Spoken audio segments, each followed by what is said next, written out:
Thank you very much. Again, I would like to start by thanking the government of India for organizing this Exim Bank conclave. I think it is something that is deepening the cooperation between India and Africa, especially in the area of economic relations. And so, coming here, I expect that we will deepen our cooperation in some of the specific areas. Ghana has had a very productive relationship with India, and some of the projects that we have been able to do have come out of this conclave over the years.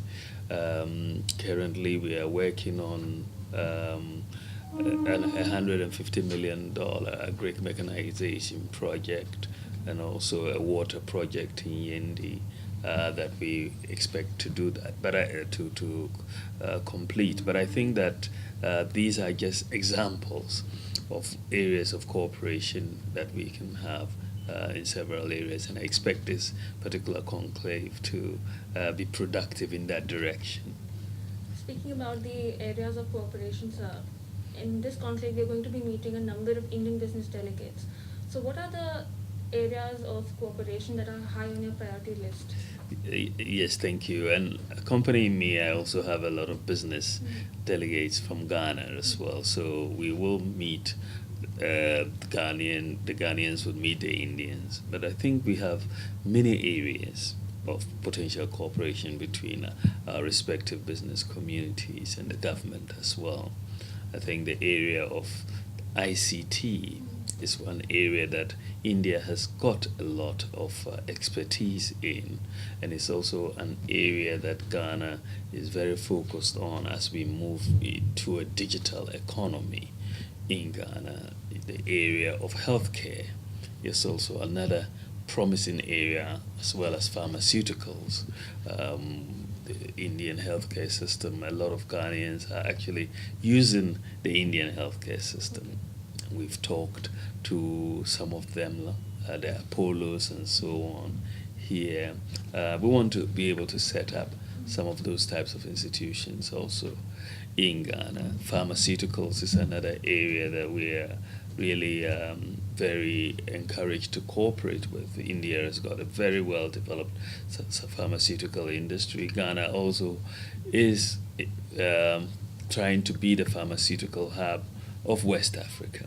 And so we think that our business people in these areas will be very well positioned to do a lot of productive engagement.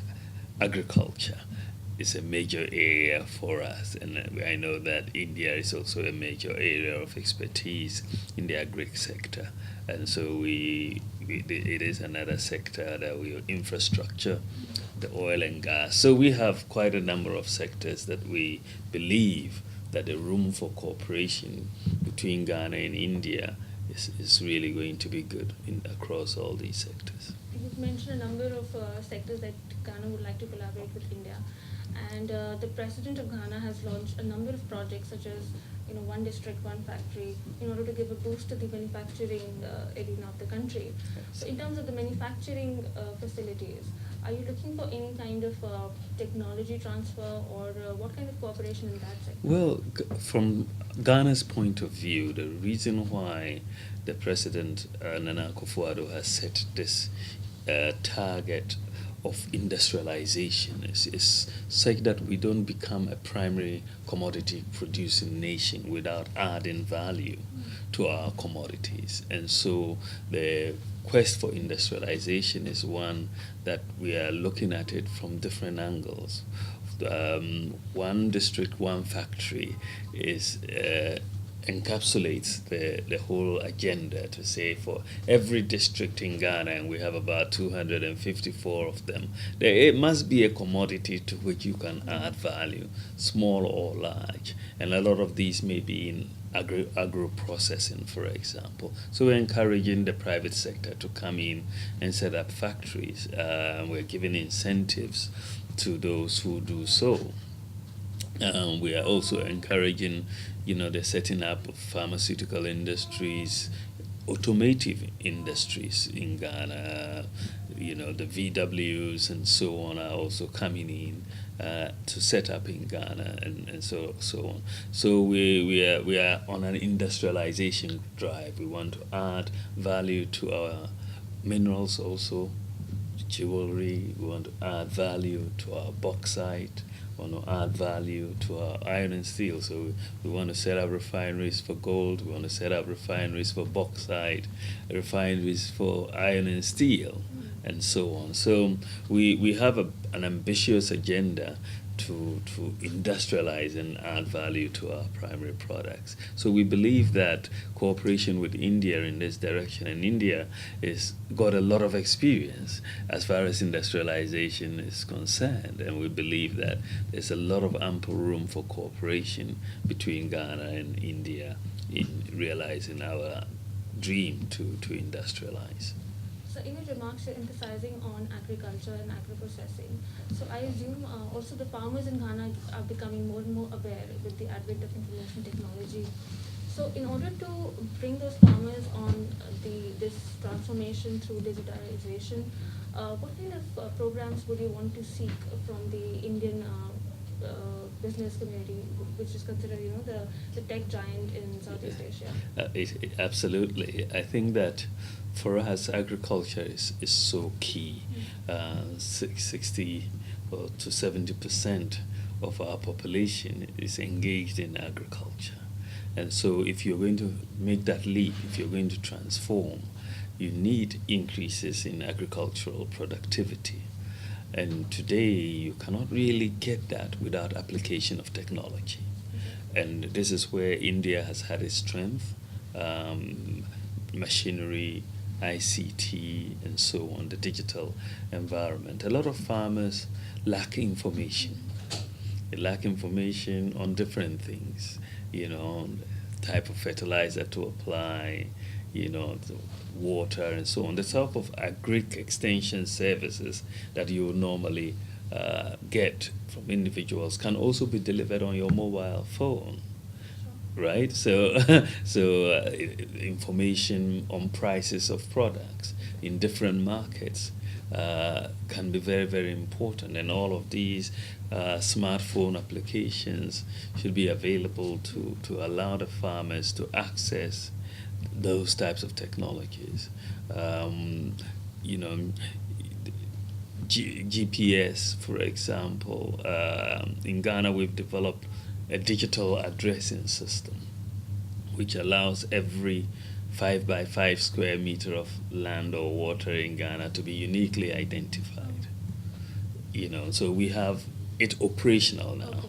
So we for any farm, for example, if you're going to, you can know if they give you the digital address, you can get to the farm. Okay. You can get to the farm. Amazing. Yeah, and that is working now. It was developed by Ghanaians. Okay. Yeah, so and so the use of that technology, so that you can allow for delivery of inputs and services to the farmers, it's very, very important in that regard. So I believe that the digital technology in agriculture is definitely one area that Ghana and India can also deepen cooperation, because you have more experience in India than we have in Ghana in the use of an application of ICT to agriculture.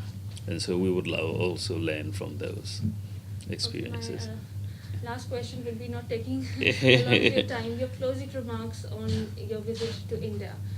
And well, thank you very much. I think that this is my first time in India, and so I'm really looking forward to this visit. We have come with a team of ministers as well as businesses, and so Ghana is taking this very seriously. We have had a very long and productive and friendly relationship with India, right from the time of independence and Nehru and Nkrumah and all of that. Very long, deep affection between our two countries, and we are going to we're trying to deepen these relationships on the economic sphere. Ghana is trying to go beyond aid.